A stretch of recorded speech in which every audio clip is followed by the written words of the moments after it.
our candid conversations on one of the hottest topics. I think, you know, the team said right now, but I think it's as old as time. Is likability more important than talent? Okay, so everyone from Forbes to LinkedIn and Fortune magazine, look at these articles, are all reporting on it. Harvard Business School researchers have found that hiring managers are more likely to select candidates they like over those more qualified. But a lot of women are pushing back. In particular, you may remember America Ferrera's monologue in Barbie when she said, "I'm just so tired of watching myself and every single other woman tie herself into knots so that people will like us." Today, my guests are untying those knots. Please welcome author of the book, Not Everyone is Going to Like You, Rennie Perkins. Her opinion pieces have been featured in Teen Vogue and Nylon magazine. Also, Cara Lowenthal, the founder of the new school of New Feminist Thought and host of the podcast Unbleep Your Brain that has over 48 million downloads. Her anticipated debut book, Take Back Your Brain, How a Sexist Society Gets in Your Head and How to Get Out of It, is out in May. Welcome to the show. Thank you so much for joining us.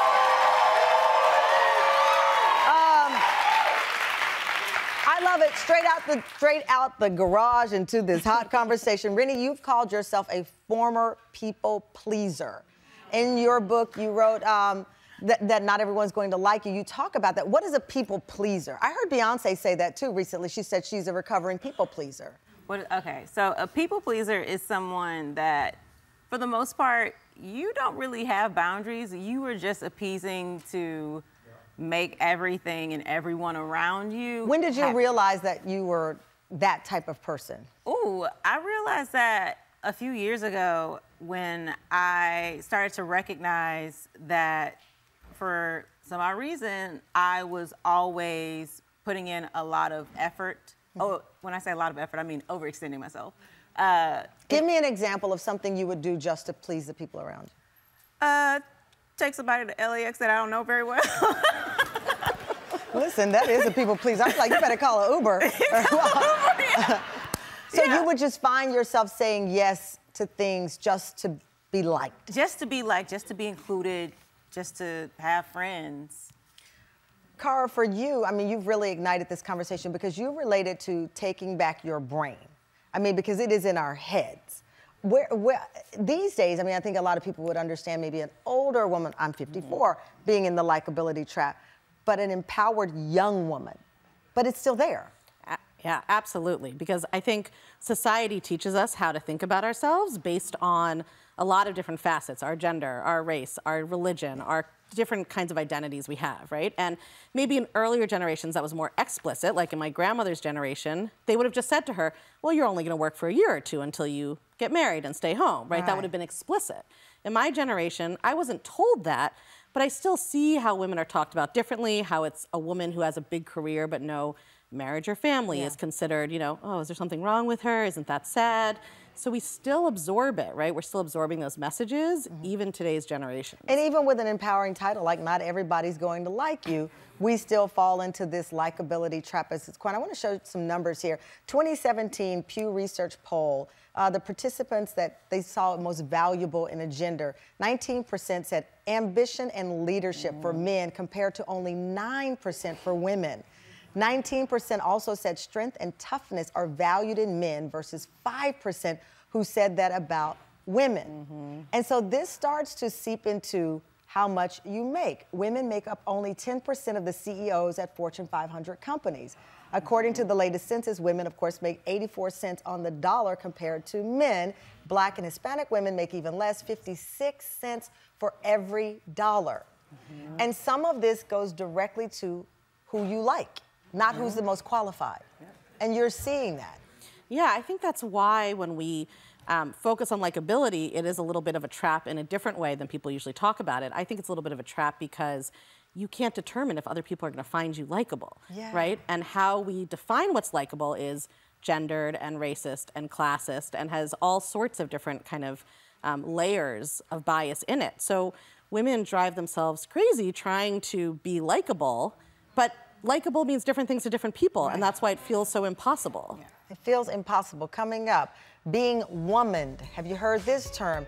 how it happens, and it is kind of like an epidemic on social media. We're going to get into it after the break.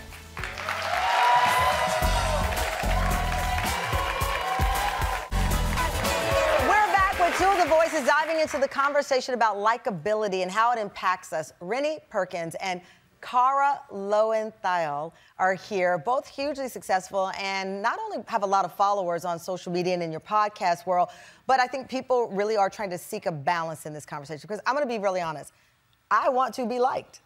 I do. I also recognize when there have been times where I have diminished myself in the workplace especially to be liked. It's a weight. And you have the brain gap. What is the brain gap? Yeah, so the brain gap is the gap that I think a lot of people socialized as women experience between you want to think and feel a certain way, but you actually think and feel a different way, right? So like, I know I should feel confident because I have these accomplishments or I got this promotion, but I still think everybody's gonna figure out I don't know what I'm talking about, or I'm still afraid to speak up in this meeting, or I still assume that if my boss asks for a meeting, I'm in trouble and I did something wrong, right? It's that gap, and that comes from women being taught their whole lives since growing up that their value's determined by what other people think about them. Okay, that's an interesting one because Rennie also, and I know you talk about it as well, Cara, when it comes to women of color. I've never been mad on air, but I will tell you, season 1 of our show, I was backstage and I came out hot one day. It was live. There had been a hit piece on me about likability, and it had followed an attack on my friend Gabrielle Union when she left a certain show, and they were saying she was difficult to work with. And I was so tired of hearing it about women. I was so tired of it directed at me, I felt, as a woman and a black woman. This is the moment on the show where once in a lifetime you'll see it. I was mad as hell. Take a look. We also know that sources have described Gabrielle Union as, what is the word that they use? Difficult. How could I forget that one? I was being sarcastic because that's the go-to word. It's a trope when it comes to women. We are difficult. Black women are angry and difficult. I have in this business watched men storm out of rooms, puffing and huffing, and no one says anything. Right. A woman speaks up, you're difficult. And I was like in my feelings that day. I was. And I know they were like, that's you mad, Tamron Hall? But I was so mad because I opened this article and it's like, you know, all these same stereotypes of a woman. If you speak up, you're angry. If you're ambitious, you're too much. And it was just, and I'm not lying, I've seen men, my first job in Chicago, this man threw a whole typewriter across the room. That's how old I am. I was like, and everyone act like it was nothing, but we were too much. I think it's also really important, and I'm glad you pointed it out, being a black woman in workspaces and having the label of being difficult to work with or being, I guess, like busy, angry, or bossy. It becomes a stain on your career that you can't just shake off. Right. Because you don't have the power. Like, marginalized folks don't have the power to dismiss like a label like being difficult to work with. It stays with you throughout your career. I kind of relate it to being called musty. Like, colloquially, if someone calls you musty, like, you're musty. Like, you don't get to not come around and not be musty again. I wasn't expecting that comparison, Rennie, but God bless you for it. But I get it. But I think the reason why we've done this topic before on the show is not so that you at home can say, oh, I want people like, it affects your bottom line. Yeah.